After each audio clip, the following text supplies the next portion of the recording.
యేసుక్రీస్తు ప్రశస్తమైనటువంటి నామమున మీ అందరికీ శుభాలు తెలియజేస్తా ఉన్నాను. మరి దేవాతి దేవుడు ఇచ్చిన మరొక అవకాశము, మరొక కృపను బట్టి దేవుడికి మహిమ కలుగునుగాక. మరి నేను చెప్పబోయేటువంటి అంశము ఏంటిది అంటే, యేసు రక్తమును ఆశ్రయించుట. యేసు రక్తాన్ని ఆశ్రయిస్తే ఏం జరుగుతుంది, ఎందుకు మనము యేసు రక్తాన్ని ఆశ్రయించాలి అనే మాటలు దేవుని సన్నిధిలో మనం తెలుసుకుందాం. దేవుని బిడ్డలారా, రోమీలకు రాసిన పత్రిక 5వ అధ్యాయము 9వ వచనం. కాబట్టి ఆయన రక్తము వలన ఇప్పుడు నీతిమంతులముగా తీర్చబడి మరింత నిశ్చయముగా ఆయన ద్వారా ఉగ్రత నుండి రక్షించబడుదుము. కాబట్టి ఆయన రక్తము వలన ఇప్పుడు నీతిమంతులముగా తీర్చబడి మరింత నిశ్చయముగా ఆయన ద్వారా ఉగ్రత నుండి రక్షించబడుదుము. 9వ మాటలో దేవుడు తెలియచేశాడు. దేవుని బిడ్డలారా, యేసు రక్తము వలన ఇప్పుడు నీవు నీతిమంతుడిగా మార్చబడ్డావు. రెండవది, నిశ్చయముగా ఆయన ఉగ్రత నుండి రక్షించబడుచున్నాము. మనము ఎందుకు యేసు రక్తాన్ని ఆశ్రయించాలి అంటే, దేవుని బిడ్డలారా, నువ్వు యేసు రక్తాన్ని ఆశ్రయించకపోతే నువ్వు నీతిమంతుడిగా ఉండలేవు, నీవు అపరిశుద్ధుడిగా ఉంటావు, నువ్వు పాపిగా ఉంటావు.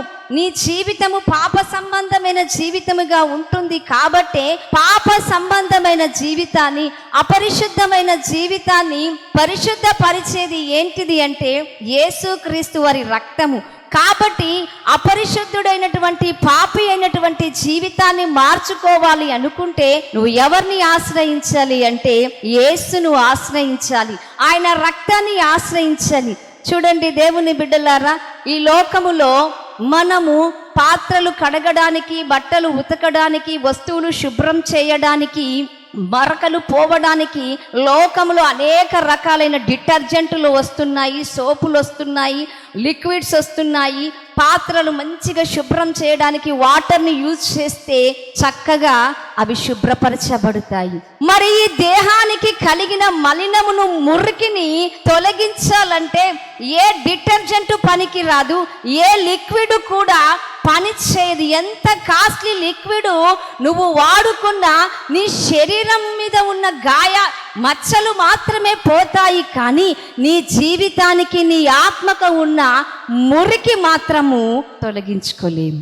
మన శరీరానికి ఉన్నటువంటి మురికి తొలగించుకోవాలంటే, మన ఆత్మకు కలిగినటువంటి వ్యర్థతను తొలగించుకోవాలి అంటే మనము దేన్ని ఆశ్రయించాలి అంటే యేసు రక్తాన్ని ఆశ్రయించాలి. ప్రపంచములో అత్యంత ఖరీదైనటువంటి లిక్విడ్ ఏంటిది అంటే యేసు రక్తము. అత్యంత ఖరీదైనటువంటి లిక్విడ్, అత్యంత ఖరీదైనటువంటి ద్రవము ఏంటిది అంటే యేసు రక్తము. యేసు రక్తములో పోని మచ్చ అంటూ ఏది ఉండదు. కొన్నిసార్లు కొన్ని డిటర్జెంట్లు వాడినా బట్టల మీద ఉన్న మురికి పోదు, పాత్రలకు ఉన్న మురికి శుభ్రం కాదు, వస్తువులు శుభ్రంగా తెల్లగా ఉండవు. కానీ అన్నిటికంటే శ్రేష్టమైనది, అన్నిటికంటే విలువైనది, అన్నిటికంటే శక్తివంతమైనది యేసుక్రీస్తు వారి రక్తము. యేసుక్రీస్తు వారి రక్తము ఈ ప్రపంచములో ఎక్కడా కూడా అది దొరకనటువంటి రక్తము. ఆ రక్తము చాలా ఖరీదైన రక్తము. మనము ఎంత వెల ఇచ్చినా కూడా కొనుక్కోలేనంత ఖరీదైనటువంటి రక్తము. మరి ఆ రక్తములోనే మన శరీరానికి కలిగినటువంటి, మన ఆత్మకు కలిగినటువంటి మురికిని, వ్యర్థతను, మన మనసుకు కలిగినటువంటి వ్యర్థతను కడగగలిగినటువంటి సామర్థ్యము కలిగినటువంటిది ఏంటిది అంటే యేసు రక్తము. ఒక పాపి మారు మనసు పొందాలన్నా, ఒక అపరిశుద్ధుడు పరిశుద్ధుడిగా మార్చబడాలన్నా, పాత స్వభావము విడిచిపెట్టబడాలన్నా, పాత జీవితములో నుండి మంచి జీవితముకు మనము రావాలన్నా మనకు సహాయపడేది ఏంటిది అంటే యేసు రక్తము. నువ్వు ఎంత ప్రార్థన చేసినా, ఎన్ని మాటలు విన్నా, నువ్వు ఎక్కడికి వెళ్ళినా నీ పాత జీవితము మార్చబడదు. కానీ యేసు రక్తములో నువ్వు కడగబడినప్పుడు, యేసు రక్తాన్ని నువ్వు ఆశ్రయించినప్పుడు నీ పాత స్వభావం మార్చబడుతుంది, నీ ఆలోచనలు మార్చబడతాయి, నీ పాత రోత జీవితము మార్చబడుతుంది. నీ మనసునకు కలిగిన వ్యర్థత, నీ ఆలోచనల వల్ల కలిగినటువంటి వ్యర్థత నుంచి నువ్వు ఏమైపోతావంటే నువ్వు కడగబడతావు. అందుకే చెప్తుంది రోమీలకు రాసిన పత్రిక 5వ అధ్యాయం 9లో, యేసు రక్తము వలన నీవు ఇప్పుడు నీతిమంతుడిగా మార్చబడ్డావు, తీర్చబడతావు. నిన్ను ఒక అందమైనటువంటి, ఒక నీతిమంతుడిగా, ఒక పరిశుద్ధుడిగా నిన్ను తయారు చేసేది ఏంటిది అంటే, ప్రపంచంలో ఏ కాస్మెటిక్స్, ఏ పర్ఫ్యూమ్స్ నిన్ను నీతిమంతునిగా మార్చలేదు, కానీ ప్రభువైన యేసు రక్తము మాత్రమే నిన్ను నీతిమంతునిగా మార్చబడుతుంది, నిన్ను నీతిమంతునిగా మారుస్తుంది, నిన్ను తీర్చిదిద్దుతుంది. ఎలా తీరుస్తుందంటే చక్కగా నీతిమంతుడిగా నిన్ను తయారు చేస్తుంది. హల్లెలూయా, దేవునికి మహిమ కలుగునుగాక. యేసు రక్తము అంత శక్తి కలిగినది. ఆ రక్తములో ఎలాంటి రోగమైనా, ఎలాంటి వ్యాధులైనా, ఎలాంటి మలినమైనా యేసు క్రీస్తు వారి రక్తము నిన్నేం చేస్తుంది అంటే కడిగేస్తుందండి. నీ పాత జీవితాన్ని కడుగుతుంది, నీ రోత జీవితాన్ని కడుగుతుంది, నీ వేష జీవితాలని కడుగుతుంది, మోసకరమైన జీవితాన్ని కడిగేస్తుంది, నీ యొక్క అబద్ధముతో కూడినటువంటి జీవితాన్ని, పాడైపోయిన నీ జీవితాన్ని, చెదిరిపోయిన నీ జీవితాన్ని మరలా నిన్ను ఏం చేస్తుందంటే యేసు రక్తము ఒక నూతనత్వములోనికి కడిగి నిన్ను నూతనమైనటువంటి వ్యక్తిగా కడిగి శుభ్రపరుస్తుంది. ఆమేన్. ఎందుకు యేసు రక్తాన్ని నువ్వు ఆశ్రయించాలంటే నీ జీవితము కడగబడాలి. ఆమేన్. మన పాత రోత స్వభావముతో, మురికితో, శాపముతో నిండిపోయిన ఈ జీవితాలు కడుక్కోవడానికి మనము యేసు రక్తాన్ని వాడాలి. ఆమేన్. యేసు రక్తములో మనకు పరిశుభ్రత ఉంది, పరిశుద్ధత ఉంది. యేసు రక్తములో ఏముంది అంటే, నువ్వు పాపిగా పిలిచబడిన నీవు పరిశుద్ధుడిగా మార్చగలిగేటువంటి నైజము, స్వభావము ప్రభువైన యేసు క్రీస్తు రక్తంలో ఉంది. కాబట్టి యేసు రక్తాన్ని నువ్వు ఆశ్రయిస్తే నీ జీవితము మార్చబడుతుంది. పాపిగా ఉన్న నీ జీవితము పరిశుద్ధమైన జీవితముగా మార్చబడతాయి. అపరిశుద్ధమైనటువంటి ఆలోచనలతో నీ మనస్సు, వ్యర్థమైనటువంటి తలంపులతో నిండిన నీ మనస్సును శుభ్రము చేసి నిన్ను నీతిమంతుల లెక్కలో నీతిమంతుడిగా దేవుని ఎదుట ఉంచడానికి నువ్వు యేసును ఆశ్రయించాలి. నువ్వు ఎక్కడికెళ్ళినా, ఏది ఆశ్రయించినా నీ బతుకు మారదు, నీ జీవితము మారదు. కానీ యేసు రక్తాన్ని ఆశ్రయించినప్పుడు నీ ప్రతి పరిస్థితిని దేవుడు మారుస్తాడండి.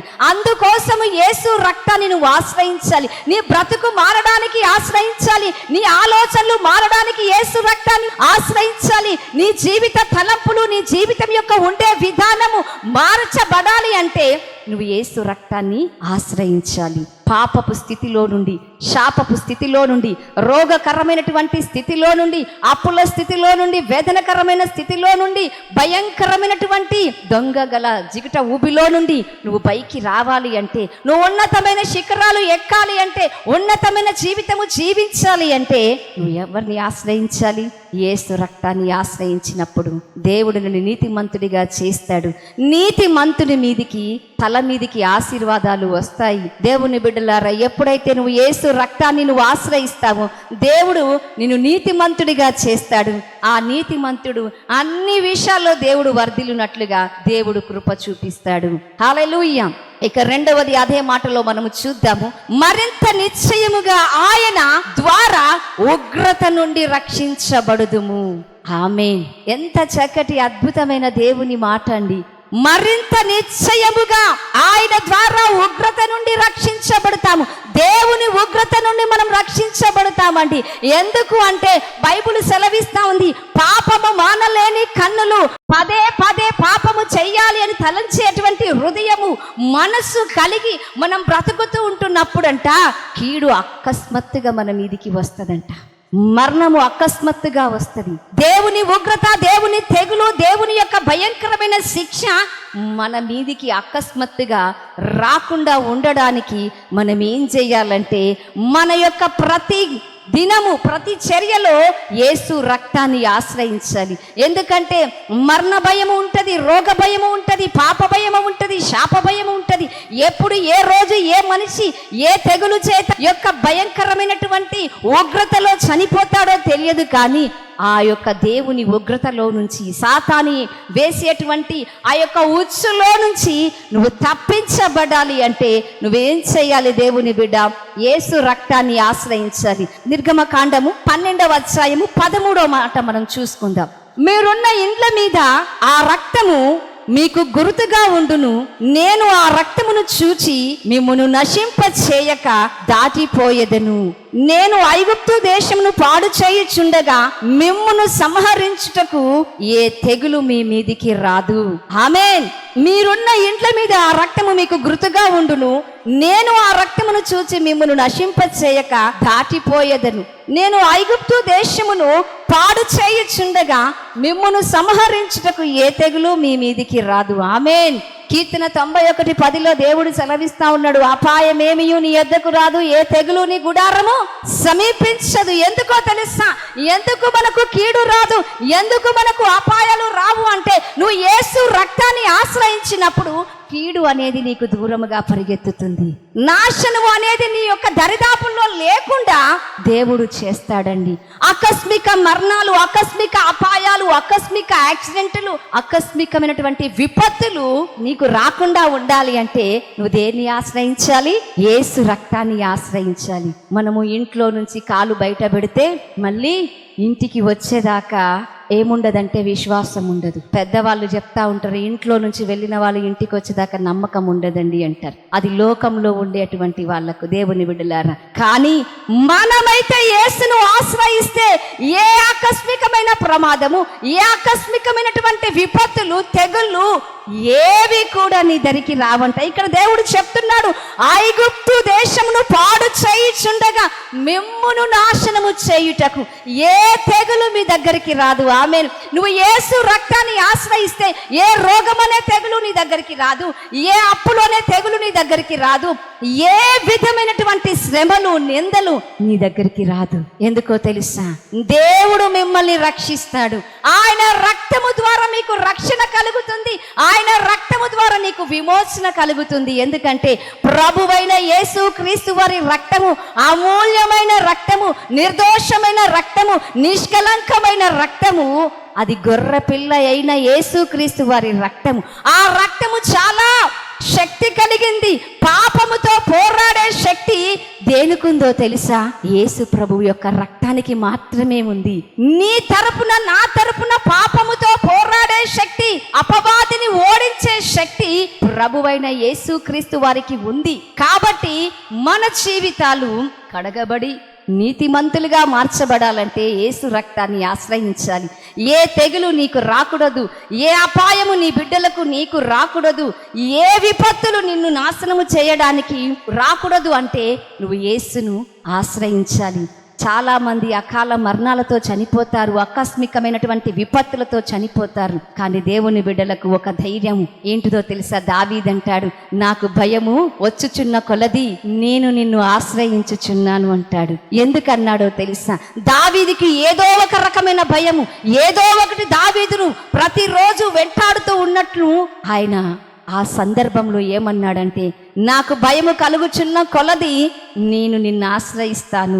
ఎవరిని ఆశ్రయిస్తున్నాడు? దావీదు దేవుణ్ణి ఆశ్రయిస్తున్నాడు. ఈ మాటలు వింటున్న దేవుని ప్రియులారా, మనకు భయము కలుగుతున్న ప్రతిసారి, విపత్తులు వస్తున్న ప్రతిసారి, కీడు కలుగుతున్న ప్రతిసారి, మనకు శోధనలు వస్తున్న ప్రతిసారి మనము ఎవరిని ఆశ్రయించాలంటే ప్రభువైన యేసు రక్తాన్ని మనము ఆశ్రయించాలి. యేసు రక్తాన్ని మనము ఆశ్రయిస్తే ఏ తెగులు నీ దరికి రాకుండా దేవుడు దూరపరుస్తాడు. విపత్తులు రావు, శ్రమలు రాకుండా దేవుడు దాంట్లో నుంచి నీకు మేలు కలగజేస్తాడు. ఆమేన్. కాబట్టి దేవుని బిడ్డలారా, మనము యేసు రక్తాన్ని ఆశ్రయించాలి. యోబు గ్రంథము 1వ అధ్యాయము 10లో యోబు ప్రార్థన చేస్తాడు, నాకు కలిగిన యావత్తు చుట్టూ, నా చుట్టూ నీ కంచె వేయమంటున్నాడు దేవుడు. యోబు ప్రార్థన చేస్తా ఉన్నాడు, నా చుట్టూ, నా కుటుంబము చుట్టూ, నాకు కలిగిన యావత్తు చుట్టూ నువ్వు కంచె వేయమని దేవునికి యోబు ప్రార్థించినట్టుగా ఈ మాటలు వింటున్న దేవుని బిడ్డలారా, నువ్వు ప్రతిరోజు ప్రార్థన చెయ్యి. ఏమని ప్రార్థన చేయాలంటే, నా చుట్టూ, నా కుటుంబము చుట్టూ, నాకు కలిగిన యావత్తు చుట్టూ నీ రక్తము ఉండునుగాక, నీ రక్త కంచె ఉండునుగాక అని మనము యేసు రక్తాన్ని ఆశ్రయిస్తే దేవుడు మన మీదికి ఏ కీడు, ఏ అపాయం, ఏ ప్రమాదము రాకుండా దేవుడు మనల్ని రక్షిస్తాడు. కాబట్టి మనమందరము నీతిమంతులుగా మార్చబడాలన్నా, దేవుని ఉగ్రత నుండి నిశ్చయముగా తప్పించబడాలన్నా ప్రతిరోజు మనము ఎవరిని ఆశ్రయించాలి? డబ్బును ఆశ్రయిస్తే నిన్ను విడిపించలేదు, కానీ నీ బలమును ఆశ్రయిస్తే నిన్ను ముందుకు తీసుకెళ్ళలేదు, కానీ నీ అందాన్ని ఆశ్రయిస్తే నిన్ను ఉన్నతమైన స్థానంలో నిలబెట్టదు, కానీ నీ అండదండలు చూసుకుంటే ఆశ్రయిస్తే నువ్వు ఎదగలేవు. కానీ నువ్వు ఎవరిని ఆశ్రయిస్తే నీ జీవితము ఫలవంతంగా, దీవెనకరంగా, ఆనందకరంగా ఉంటుంది అంటే ప్రభువైన యేసు రక్తాన్ని నువ్వు ఆశ్రయించినప్పుడు నీ జీవితం అంతా దీవెనకరంగా, ఆశీర్వాదకరంగా దేవుడు చేస్తాడు. ప్రభువైన యేసు రక్తము నీ జీవితానికి బలముగా ఉంటుంది. అది ఒక మంచి ఔషధముగా నీ జీవితంలో పనిచేస్తుంది. ఒక మంచి డిటర్జెంట్ లిక్విడ్గా, శక్తివంతమైనటువంటి లిక్విడ్గా యేసు రక్తము నీ జీవితాన్ని కడిగి పరిశుభ్రపరిచి నీ జీవితానికి ఉన్న మచ్చ, పాపపు మచ్చ, శాపపు మచ్చ, ఏదైనా మురికి తీసివేసేంత బలమైన శక్తి ప్రభువైన యేసుక్రీస్తు వారికి ఉంటుంది. కాబట్టి ఈ రోజు నుంచి, ఇప్పటి నుండి, ఈ క్షణము నుంచి మనము యేసు రక్తాన్ని ఆశ్రయిద్దాం. ఆయన రక్తములో ఉన్న శక్తితో మనము నిత్యము దీవించబడినటువంటి దేవుని బిడ్డలముగా మనము మార్చబడుదుముగాక. ప్రార్థన చేస్తుందాం. అందరు తలలు వంచండి. ప్రతి ఒక్కరు ప్రార్థనలో ఏకీభవించండి. విన్న మాటలు నీ జీవితాన్ని మార్చినట్లుగా ప్రతి ఒక్కరు నాతో కలిసి ఏకీభవించండి. నమ్మకమైన తండ్రి, పరిశుద్ధుడైన దేవా, నీతి సూర్యుడా, నీకు వందనాలు అయ్యా. అమూల్యమైన, నిర్దోషమైన, నిష్కలంకమైన యేసుక్రీస్తు గొర్రెపిల్ల వంటి రక్తము చేత మేము విమోచించబడ్డామయ్యా. ఇదిగో మేము మా పాత రోత జీవితాలు మార్చబడ్డానికి అయ్యా, మా పాపపు మురికి గుడ్డలు తీసివేయడానికి అయ్యా, ఇదిగో మేము మలినమైనటువంటి స్థితిలో ఉన్నటువంటి ఈ జీవితాలను పరిశుద్ధమైనటువంటి జీవితాలుగా మార్చడానికి మేము నీ రక్తాన్ని ఆశ్రయిస్తుంటుండగా ఇప్పుడే అయ్యా ఈ మాటలు ఎంతమంది వింటున్నారో ప్రభువా, వారి రోత జీవితము, పాప జీవితము, శాపకరమైన జీవితము, మురికి జీవితాలు నీ రక్తాన్ని ఆశ్రయించి ఉంటుండగా అయ్యా, ఈ ప్రార్థనలో ఏకీభవించిన ప్రతి బిడ్డను, ప్రతి కుమారుని, కుమార్తెను, వారి వేశ్య జీవితాన్ని, వారి పాప జీవితాన్ని, వారి రోదనకరమైన జీవితాన్ని ఇదిగో యేసయ్య నీ రక్తములో కడిగి నీతిమంతులుగా మార్చి నీవే ఆశీర్వదించి మీరు మహిమ పొందమని, ఆకస్మికమైనటువంటి ప్రమాదాలు, విపత్తులు, తెగులు రాకుండానట్లుగా మరింత అయ్యా నిశ్చయముగా నీ ఉగ్రత నుంచి నైనా ఈ మాటలు వింటున్న బిడ్డలందరినీ విడిపించి రక్షించి మహిమ పొందమని యేసు క్రీస్తు నామమున వేడుకుంటున్నాను మా తండ్రి. ఆమేన్.